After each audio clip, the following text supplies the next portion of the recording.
Yeah, Brian, how's it going? Doing well. How are you, sir? I'm all just doing wonderful. This series is just fantastic. I think this might be my one of my favorite episodes. Grab the remote or the Mandalorian? Both. Oh, good, good. Both. So you're Yes. predetermining this is the best episode. Good. Did you just And was that a meta joke kind of? Maybe. Maybe. Meta. Hashtag meta. Meta. So great to see your face. I love your background. Thank you. This is a fake background as well. Yes. I wanted to tell you something. As our audience may or may not know, we never talk about the episodes, but here we are talking about them. So we don't know what's going to happen. But I will say this: it's late, and I took a nap. Nice. And I woke up. Well, it's not nice because I woke up and realized that wasn't a nap. That was my body telling me that I needed to go to go to sleep. Go to sleep. So here I am. And here, we got the old. It's just down to the bare minimum here. But I'm looking forward to talking about this. This is The Prisoner, and this is a good one. It really is. This is what I think works about this episode. One, you learn some tidbits about the Mando's life prior to the series. You see him in a different setting. You see him working with the team. Bill Burr is just fantastic. He's a hilarious comedian. And who's the actor, Brian? Sorry to put you on the spot. The one that played the guy with the horns. Clancy Brown. Now, yes, let's talk about that. So when I saw him, I was looking forward to you talking about him. So Clancy Brown's been in a million things. I think he's probably been a good guy a few times. You may remember him as the lead bad guy in the Highlander, which is a great cult classic starring Christopher Lambert and Sean Connery, and also he's the guard, the main guard in the Shawshank Redemption. Right. By the way, a better movie than a book. That adaptation of Shawshank is better for many reasons, but that one and Misery are my two favorite adaptations. But I digress. Clancy's great. We have Bill Burr, the first Bostonian Star Wars character. That's my favorite thing about Bill. It's like Star Wars, like Tom Brady. So he's a comedian who's kind of partly known for not being a Star Wars fan. I mean, he has bits about not really being a Star Wars fan, but which was funny because so much of his jokes were aimed at inside Star Wars fans. Totally. Yeah. The gun jokes, but he's great in this.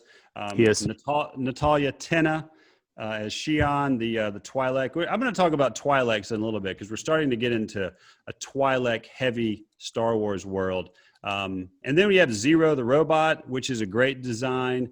I always liked Death Star droids, and he reminds me a bit of the bug-eyed Death Star droid. So that was the voice was cool. Absolutely, yeah. And these guys are thoroughly unlikable. Like I don't like this crew at all. Like I really don't like them. They're jerks. You have the Beardo. Beardo meets Mando to start with. I don't do.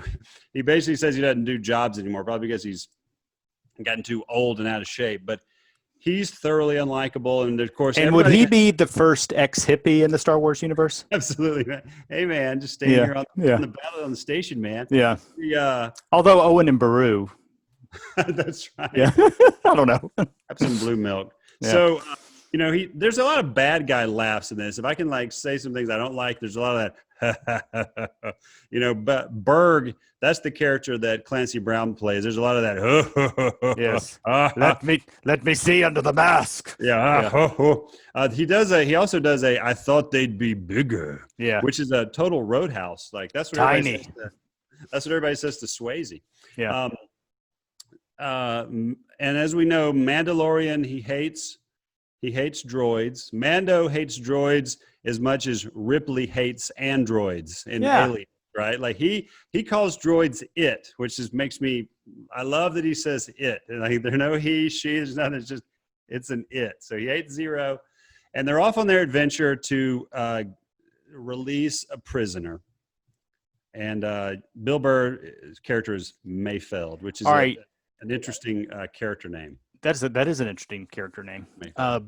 Here's where watching a second time, I started to get a little confused. Maybe you can help me out, Brian. Okay. So, what does this team of hooligans? What do they know now? Before, what do they know before they hire Mando? What is their overall plan? That's what I'm a little confused about. Okay, so yeah, some of this stuff is kind of logic is thrown by the wayside for some adventure and fun. I think they know that he's out of the guild, and there's also At least the leader guy does. right. Well, there's some revenge plotting, obviously, because the second that Shihan's brother is out, they throw Mando right into to the jail cell. So I am not going to answer your question eloquently or correctly, but maybe we can just talk through the actual episode and figure it out, because there are some plot points that need maybe to be talked about. You talked a little bit about when they wanted to see Mandalorian's face. That leads to, of course, bad dad Mando putting the child in like a little closet. Yes. Just keeping it hidden away. Always hidden away. As always, that thing is adorable. Blah, blah, blah. Sell a lot of toys. And Bill Burr, pretends like he's going to drop the baby, which is atrocious. It is. Atrocious. How dare he? So yeah, I don't know where you want to go with this. It's like they get to the place, which is like the New Republic, a New Republic floating jail. Yeah. And with the droids everywhere. They did something cool, which is they have I guess the New Republic droids that are walking around. There's a mouse droid or two. And then you have these R1 droids. I only know that because, Star Wars. But we saw one of those on Tatooine at the Jawa sale. That's right. With Owen and Luke. And is that a deep cut? That's a straight deep cut. But I will say this: what Favreau and his crew has done is they've taken things that we've seen throughout the years and given them function. Yeah, which I think is great. So when Berg takes those things and does a body slam or whatever he does, and then throws it into the other one, that's just awesome. It was great because both droids were perfectly suited for both characters. One thing about this episode another thing that I think really works is the fact that we really get to see Mando with his A game. There's been a couple episodes before where I'm thinking, how good of a Mandalorian is he? Yeah. But on the ship, he's incredible as far as his fighting style. So he destroys those droids, which is fantastic. I don't want to get ahead of myself, but I'll just go ahead and say it. Mando versus Berg at the end is awesome. Horn guy, yes. Mando versus Clancy Brown, right? So that's awesome. I will say this, before I forget, it's he's meeting with the Beardo guy. He talks to all these people, and they obviously, the girl Shihan knows him, and they obviously had a relationship. But it's it gives me a bad feeling, and I'm a lone wolf, so you may understand this, Candler. Have you ever been around people that you haven't seen in years and years, but things are just different, and it's just a bad vibe? It's like going to a bad party. You realize I gotta get out of here. That's the feeling I get, because all these people are just so terrible. And even when Mandalorian's making short work of all these droids, they're just standing around letting him do it. They hold back just to watch him work. They're slime balls. And I'll talk a little bit about what happens at the end and what I don't agree with about the episode. But you are totally right.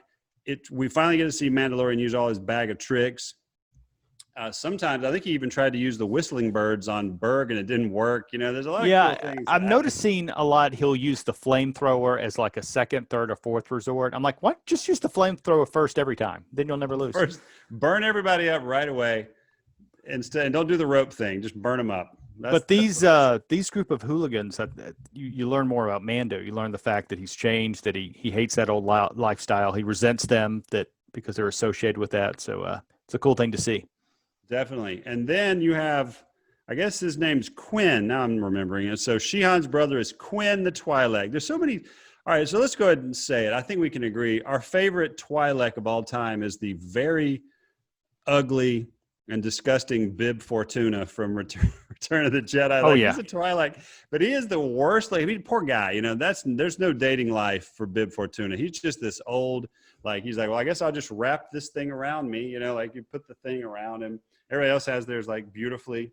There's a lot of Twi'leks out there. Ayla Secura was in the prequels, and Ula the dancer, and gosh, who else? There's a lot of. We're gonna see Osaka, if that's how you pronounce it. We're gonna see them. So there's a lot of Twi'leks. So they get him out, push Mando in. Mando's in jail, and they're gonna try to get out. Zero has discovered the baby. All right. So here's a point where, do I ask the question and appear stupid, or do I not ask the question? What's a Twi'leks? What's a Twi'leks? What is this? That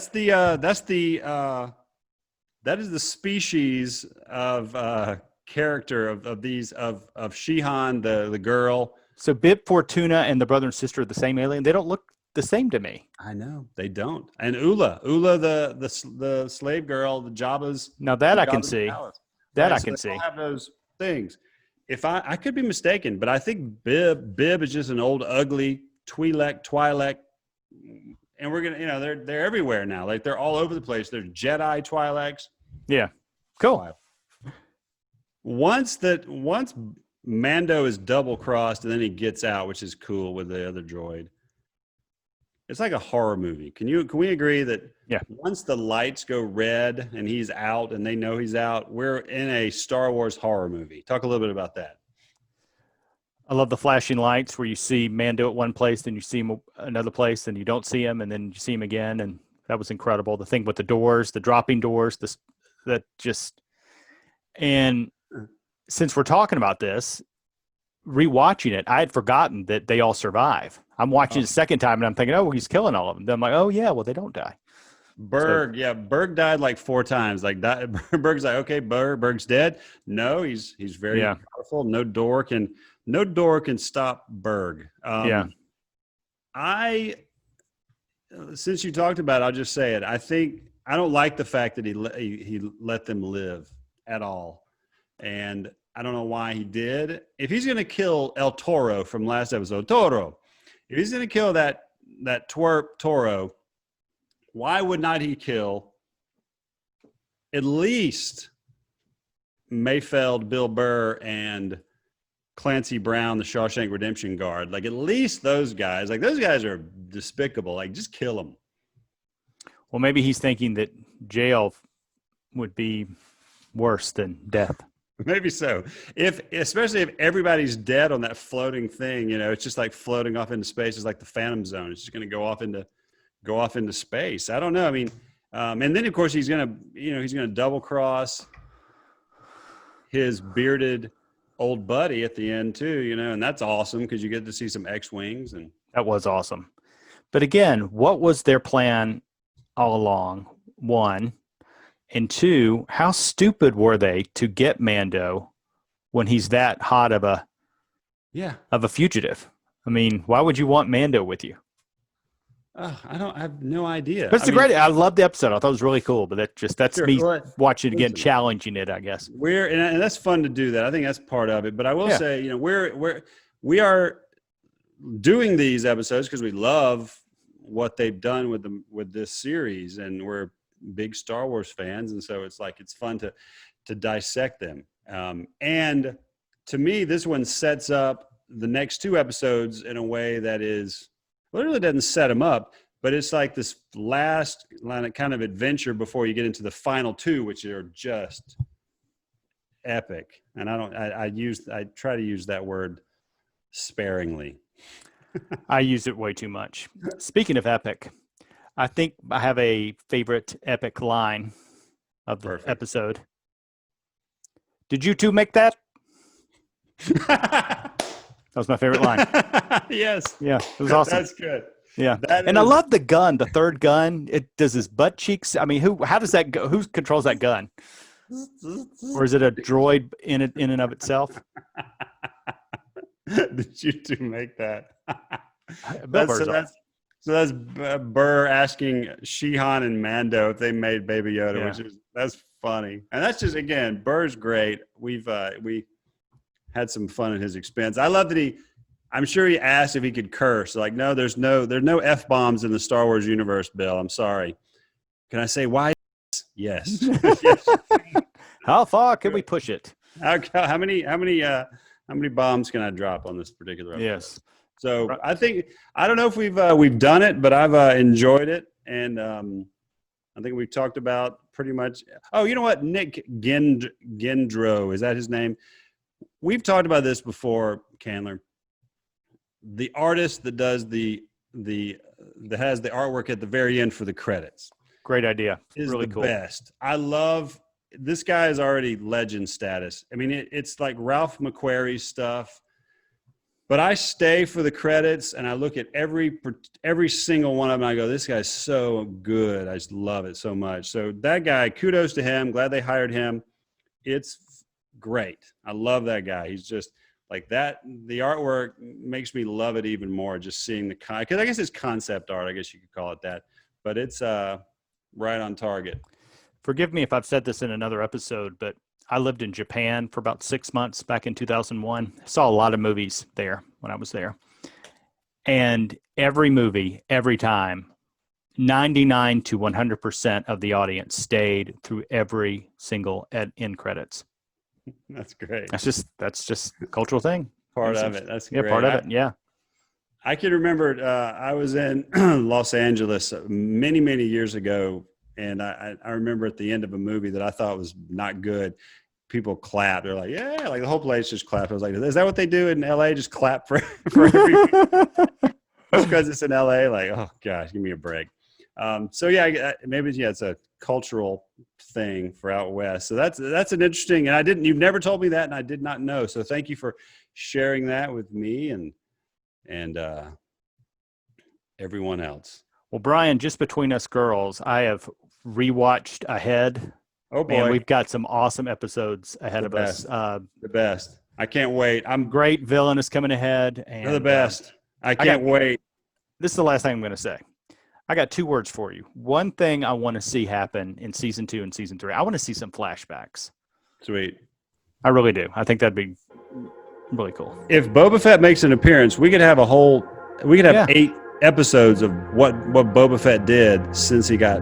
Yeah, there's so many cool things you can see. Yeah. This series could go on forever, and I hope that it does. And everybody has been. And I don't have any gripes really. Like it's fun to say like, oh, this happened or I didn't love that. But overall, they've done such a great job, and we're not shills, but we're singing a good show's praises, and that's here.